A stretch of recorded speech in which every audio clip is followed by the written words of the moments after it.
ఇది రాష్ట్రాల ఏర్పాటు అనేది ఒక రాజకీయ ప్రక్రియ అండ్ రాజ్యాంగ ప్రక్రియ కూడా. ఈ రాజ్యాంగ ప్రక్రియ ఏం చేస్తుంది? ధర్నా చేస్తానో ర్యాలీ చేస్తానో రాష్ట్రం ఏమని చెప్పదు.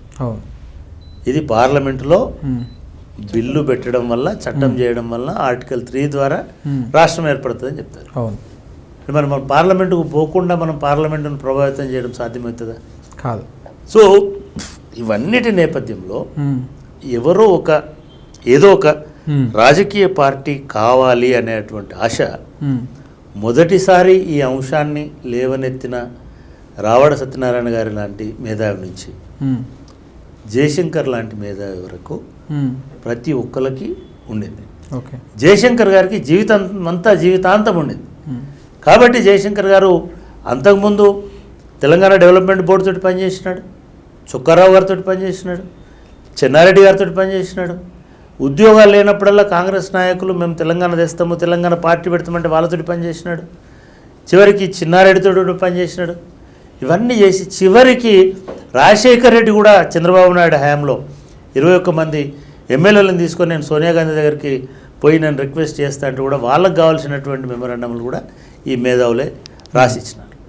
ఇవన్నీ చేస్తున్నటువంటి టైంలో ఒకటి చాలా బలమైనటువంటి అభిప్రాయం అప్పుడున్నటువంటి మేధావులకు ఏర్పడిందంటే ఒక్క గొంతు ఉంటే బాగుండు, ఒక్క పొలిటికల్ శక్తి ఉంటే మనకు బాగుంటుంది. ఇక నమ్మలేము కాంగ్రెస్ వాళ్ళని. కాంగ్రెస్ వాళ్ళు ఇన్ని రకాల కుప్పిగంతులు వేస్తూ ఉన్నారు. టైంలో ఒకటి కావాలని అనుకున్నప్పుడు నిజంగా కూడా కారణాలు ఏమిటి? కేసీఆర్కు మంత్రి పదవి ఇస్తుంటే ఇట్లా మాట్లాడుతున్నారు. కానీ కేసీఆర్ కూడా అట్లా మంత్రి పదవికి రాజీనామా, డిప్యూటీ స్పీకర్ రాజీనామా చేసి డైరెక్ట్గా వచ్చి జెండా పట్టుకొని ఏదో అవకాశవాదంలో రాలే. ఆయన 1-2 సంవత్సరాలు పూర్తిగా ఈ అన్ని గొంతులను విన్నాడు. అన్ని రాజకీయ ఉంటూనే ఆయన ఎప్పుడు అటెండ్ కాలేదు, బయటికి రాలేదు, పోలేదు. బట్ ఆయన కొంతమందిని పికప్ చేసుకున్నాడు. కొంతమంది మేధావులని, లేదా కొంతమంది చరిత్రకారులని, అంటే కొంతమంది కొన్ని పుస్తకాలని, అవి 70,000, 30,000, 50,000 ఇవన్నీ ఒక ఇది. బట్ అద్భుతంగా చదివినాడు. అసలు లోతుగా చదివినాడు. తెలంగాణను చదివిండు. తెలంగాణ మొత్తం అవపోసన పట్టినాడు. ఒకటి. 2, కొంతమందిని పిలుచుకున్నాడు. గంటలు విన్నాడు. గంటలు విన్నాడు. ఇన్నారెడ్డి గారే సాక్ష్యం. ఆయన అంట అనేక విషయాలు చదవడము వినడంతో పాటు ఆయన అప్పటికి 30 ఏళ్ళ నుంచి రాజకీయాల్లో ఉన్నాడు. ఒక సమితి స్థాయి నుంచి, ఒక ఎమ్మెల్యే స్థాయి నుంచి వరుసగా 80 నుంచి, ఆయన 79-80 నుంచి యూత్ కాంగ్రెస్ కాలం నుంచి కూడా ఆయన ఇవన్నీ చూసుకుంటూ వస్తున్నాడు. అంటే మనం ఇందాక మాట్లాడుకున్న చీకటి కాలం ఉంది కదా, ఈ చీకటి కాలంలో ఆయన అధికారంలో ఉన్నాడు. అది గమనించాలి. వాళ్ళకు చాలా విషయాలు తెలుసు. ఎవరిని ఎట్లా చంపినరు, ఎట్లా చేసినారు, ఏమైంది అంటే ఒక నియంతాత్మకత అని అంటాం చూడు. అంటే తర్వాత వచ్చిన తర్వాత ఒక అవలోకన చేసుకుంటే ఇంత అన్యాయం జరిగిందనే ఫీలింగ్ అయితే రాజకీయ నాయకులకు వస్తుంది. ఇవన్నీ చూసినటువంటి వ్యక్తి కాబట్టి, ప్లస్ చారిత్రక పత్రాలతో సహా అన్ని తెప్పించుకొని చదివినటువంటి వ్యక్తి కాబట్టి, మీకు చాలామంది తెలియదు, నేను ఒక్కనే పోలే ఆయన దగ్గరికి.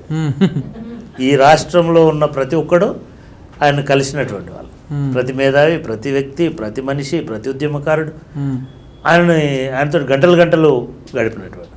ఇది ఒక 2 సంవత్సరాలు ఆయన ఇదే పనిలో ఉన్నాడు. 1.5 year, ఆల్మోస్ట్ 2 years ఇదే పనిలో ఉన్న తర్వాత ఆయన ఇవాళట్లా కూడా చేయకుండా డైరెక్ట్గా పోయి ఆ మీటింగ్ నేను వెళ్ళాను. ఆయన జలదృశ్యంలో ఒక మీటింగ్ పెట్టినాడు. జలదృశ్యం అంటే మన ట్యాంక్ బండ్ పక్కన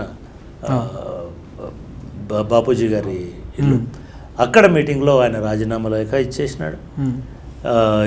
ఎమ్మెల్యేకు రాజీనామా చేసినాడు. ఇది కదా సార్, అంటే అది ఓకే. అసలు కేసీఆర్ కరెక్ట్ పర్సను ఒక పార్టీకి తీసుకుపోవడానికి అనేటువంటి సూచన జయశంకర్ సార్ చేసిరా, లేకపోతే ఎవరు చేసిరు, ఎట్లా? నిజానికి జయశంకర్ గారు నాతో మాట్లాడినప్పుడు ఆయన నా ఇంటర్వ్యూలో కూడా ఇన్సైడర్ అనే ప్రోగ్రాంలో కూడా చెప్పింది కూడా, ఈయన ఎక్సర్సైజ్ చేస్తుండు, చదువుతుండు, ఇదంతా చేస్తున్నాడు. ఈయన కలవాలనుకునే టైంకి జయశంకర్ సార్ యుఎస్లో ఉన్నాడు. ఓకే. అప్పటికే ఇక్కడ ఎట్లాగైతే కొంతమంది మేధావులు ప్రయత్నాలు చేస్తున్నారో అమెరికాలో కూడా చాలా మంది మిత్రులు అటువంటి ప్రయత్నాలు చేస్తున్నారు. ఈ పని మీద ఈ పని మీద పోయినా అక్కడ ఇప్పుడు మొన్న ఒక ఇంటర్వ్యూలో ఒక పాడ్కాస్ట్లో శ్రీని పాల్తెప్పు అనే ఒక మిత్రుడు షికాగో, అప్పుడు అక్కడ వాళ్ళు ఆల్రెడీ షికాగో తెలంగాణ అసోసియేషన్ ఒకటి పెట్టినారు. అట్లాగే మారోజు వెంకట్ మారోజు అని ఇంకొక మిత్రుడు, ఆయన బాస్టన్లో చాలా పెద్ద ఎత్తున తెలంగాణ ఎన్ఆర్ఐ ఫోరం అని ఒకటి పెట్టి, అంటే అప్పటికి ఇంకా పెట్టలే, బట్ తెలంగాణ ఐడియా అనేది వాళ్ళకు.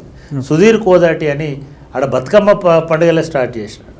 ఇవన్నీ జరుగుతున్న టైంలో జయశంకర్ గారు, అదేవిధంగా బియ్యాల జనార్దన్ రావు గారు వీళ్ళు అమెరికాకు పోవడం జరిగింది. పోయి అక్కడి పిల్లలతోటి అప్పుడు జయశంకర్ సార్ని వీళ్ళు కాంటాక్ట్ చేసి, చలో కేసీఆర్ అనేట ఆయన కొద్దిగా ఇంట్రెస్ట్ చూపిస్తున్నాడు. కేసీఆర్ని జయశంకర్ గారు పూర్తిగా నమ్మినాడు.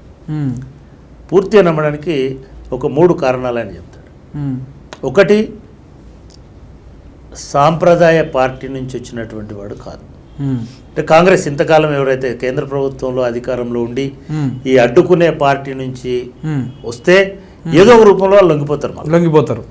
అనుభవాలు చెన్నారెడ్డి నుంచి అది వచ్చింది మనకు అట్లనే. అవును, వీళ్ళు ఏదో ఒక రకంగా మళ్ళీ అయస్కాంతం లాగేస్తుంది. లాగంగానే అధిష్టానం అంటాడు. అది నంబర్ 1. నంబర్ 2, పూర్తి అవగాహన ఉన్నటువంటి వాడు, పూర్తిగా చదివినటువంటి వాడు, తెలంగాణకు సంబంధించిన చిత్తశుద్ధికి ఒక గీటు రాయిలాగా అనిపించినాడు. రెండోది. మూడోది, సాంప్రదాయ ఆధిపత్య రాజకీయ కులం నుంచి వచ్చినటువంటి వాడు కాదు. అప్పటి వరకు తెలంగాణ అన్నదంతా రెడ్లే. ఇక్కడ పవర్లో ఉండేది రెడ్డే. తెలంగాణ అంటేనే రెడ్డి. సో వెలమ అనేటువంటిది డామినెంట్ కాస్ట్ కాదు కాంగ్రెస్ పార్టీలో. అంటే ఒక మినిస్టర్ వస్తుంది వెలమకి, లేదా 4 ఎమ్మెల్యేలు వస్తారు. సో మైనారిటీ కాస్టే. కాబట్టి ఇది తెలంగాణకు ప్రమాదం కాదు. అంటే జయశంకర్ సార్ కూడా కాంగ్రెస్ పార్టీ ఏ వర్గాలను లొంగ తీసుకోగలుగుతుందో ఆయా వర్గాలకు చెందినవాడు కాడు అని చెప్పేసి అప్పుడు నాకు నమ్మకం ఏర్పడడానికి ఇవన్నీ 3 కారణాలు. ఒకటి, లోతుగా చదివినవాడు. 2, ట్రెడిషనల్ కాంగ్రెస్ పార్టీ నుంచి వచ్చినవాడు కాదు, లొంగుబాటుకు వీలు కాదు. 3వది, కాస్ట్ పరంగా కూడా డామినెంట్ పొలిటికల్ కాస్ట్ కాదు అప్పటి వరకు. సో ఈ 3 అనుకూలమైనటువంటి అంశాలు అనేటువంటి అభిప్రాయంతో జయశంకర్ గారు పూర్తి సమయాన్ని వెచ్చించినాడు. ఆయన కూడా కేసీఆర్ గారు కూడా అట్లనే నమ్ముకుంటూ పోయినారు. దీనికి తోడు అప్పుడున్నటువంటి వాతావరణం, ఇందాక మనం చెప్తాం, అప్పుడున్నటువంటి గ్రామీణ వాతావరణం కానీ అది బాగా అనుకూలించింది. 2, అప్పటికే వామపక్ష సంఘాలన్నీ పెద్ద భావవ్యాప్తి చేస్తున్నాయి. అప్పటికే బెల్లిలలిత పాటలు వినబడుతున్నాయి, గద్దర్ పాటలు వినబడుతున్నాయి, జయరాజు గారి పాటలు వినబడుతున్నాయి. గర్జన్ లాంటి పిల్లలు, గర్జన లాంటి పిల్లలు మేము అప్పుడు మామూలుగా వింటుంటేనే వానమ్మ వానమ్మ వానమ్మ పాటను పాడుతాయి. అంటే తెలంగాణ బతుకు ఎట్లుందో ప్రజలందరికీ మారుమవుతున్నారు. అటువంటి ఒక రైట్ మేధావులందరూ ఒకటే తాటి మీద ఉన్నారు, ఒక లెఫ్టిస్టులు తప్ప, లెఫ్ట్ సంఘాల మేధావులు తప్ప. నేను చెప్పిన ఇప్పుడు మేధావులందరూ కూడా ఒకటే తాటి మీద ఉన్నారు, ఒకటే వైపు నుంచి ఉన్నారు. లెఫ్ట్ నుంచి వచ్చిన వాళ్ళు మాలాంటి వాళ్ళు కూడా ఉన్నారు. జర్నలిస్టులు మొదటిసారిగా జర్నలిస్టులు వాళ్ళ వేజ్ బోర్డు ఇంప్లిమెంట్ చేయడానికి రారు. వాడికి అంటే మేము పనిచేసేటప్పుడు నైట్ షిఫ్ట్ చేస్తే 3 రూపాయలు ఉండేది, ఎక్స్ట్రా అలవెన్స్ 3 రూపీస్. దాన్ని 5 రూపీస్ చేయడానికి పెద్ద ఎత్తున ధర్నా చేయాల్సి వచ్చింది. అటువంటి వాటికే రాకపోయేటోళ్ళు, ఈనాడు వాళ్ళు అయితే అసలే రాకపోయేటోళ్ళు. ఉద్యోగం అటువంటిది తెలంగాణ జర్నలిస్టుల ఫోరమే పెట్టుకున్నారు. మిగతా అన్ని చోట్ల వచ్చేసింది. ఒక ధైర్యం అనేది అప్పటికే తెలంగాణ ఓకే మనం ఎదిరించగలమనేటువంటి అభిప్రాయం వచ్చింది. సరిగ్గా అటువంటి టైం చూసుకొని కేసీఆర్ రంగప్రవేశం చేశారు. ఓకే.